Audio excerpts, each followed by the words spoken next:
আপনার বাড়িতে কেউ জাদু করেছে কিনা মাত্র 10 মিনিটে পরীক্ষা করুন। কোনো কবিরাজের কাছে যেতে হবে না। বর্তমানে আমরা অনেকেই অনেক সমস্যার কারণে কবিরাজের কাছে যায়, আর কবিরাজরা অনেক সময় সমস্যা থাকুক আর না থাকুক দেখা যাচ্ছে জিন একটা চালান করে দিয়ে আপনার ঘরের ভিতরে সমস্যা সৃষ্টি করে, এরপরে বড় একটা অ্যামাউন্টের টাকা আপনার কাছ থেকে খেয়ে থাকে। এজন্য কবিরাজের কাছে কখনো যাবেন না। আপনি আল্লাহর প্রতি বিশ্বাস রেখে কোরআনের আমল করে আপনি নিজেই বুঝতে পারবেন, মাত্র 10 মিনিটের ভিতরে বুঝতে পারবেন যে আপনার ঘরের ভিতরে কেউ ব্ল্যাক ম্যাজিক অথবা জাদুটোনা কুফরি কালাম কেউ করেছে কিনা। এ বিষয়ে আমরা যেই বিষয়টি ফলো করব, আমাদের আশেপাশের যে মানুষগুলো আছে তারাই কিন্তু আমাদের উপরে ব্ল্যাক ম্যাজিক করে, জাদুটনা করে, কুফরি কালাম করে। এজন্য আমাদেরকে সতর্ক থাকতে হবে। আমাদের পাশের মানুষ যারা আছে, একেবারে আমাদের রিলেটিভস যারা আছে, তারাই কিন্তু এটা করে। এটা কেন করে? অনেকে আছে লোভের কারণে করে, অনেকে আছে হিংসায় করে, যাতে করে আপনি আপনার লাইফে ডেভেলপ করতে না পারেন, আপনার ঘরের ভিতরে কোনো উন্নতি না হয়, আপনার ঘরের ভিতরে সকল অসুস্থ হয়ে থাকে।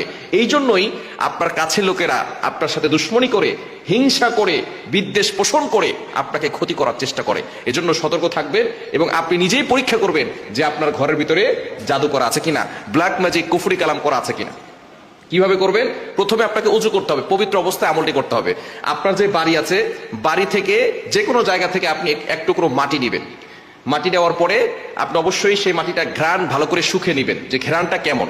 আপনি কোনো সেন্ট বা কোনো আতর সেখানে না দিয়ে আপনি দেখবেন যে সেখানে ঘ্রাণটা কেমন। এরপরে আপনি সূরা ফালাক এবং সূরা নাস অবশ্যই শুদ্ধ করে কোরআন পড়তে জানতে হবে। যদি আপনি অশুদ্ধ করে কোরআন পড়েন তাহলে কিন্তু আপনার গুনাহ হবে এবং এই আমলে কোনো কাজ হবে না।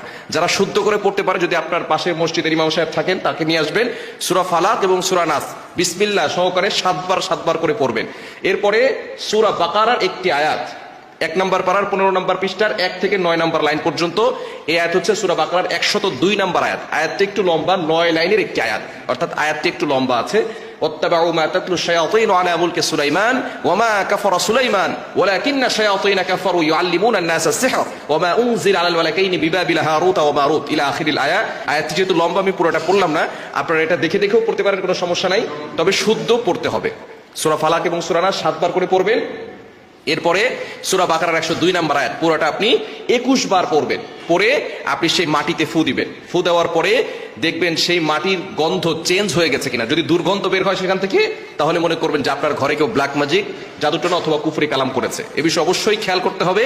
যদি কারো বাড়িতে কোনো মাটি না থাকে, অনেকে আছে ফ্ল্যাটে থাকে অথবা বিল্ডিং তৈরি করে ফেলেছেন, সেখানে কোনো মাটি নেই, তারা কি করবেন? তারা আপনার ঘরটাকে সব জায়গায় ঝাড়ু দিবেন, ভালো করে ক্লিন করে। যে ময়লাটুকু আছে সেই ময়লাটুকু আপনি এক জায়গায় নেবেন, যে ধুলাবালি যেগুলো আছে সেগুলো আপনি এক জায়গায় নিয়ে সেখানে ঘ্রাণ নেবেন। ঘ্রাণ নেওয়ার পরে তারপরে আপনি আমলটি করবেন। অবশ্যই ওযু অবস্থায় আমল করতে হবে, এটা হচ্ছে শর্ত, এবং কোরআন শুদ্ধ পড়তে হবে এবং নিজের শরীর বন্ধ করে তারপরে পড়বেন। শরীর বন্ধ করবেন কিভাবে? আয়াতুল কুরসি একবার পড়বেন, সূরা ইখলাস একবার, সূরা ফালাক একবার, সূরা নাস একবার। এটা পড়ে আপনি বুকে ফু দিবেন, হাতে ফু দিয়ে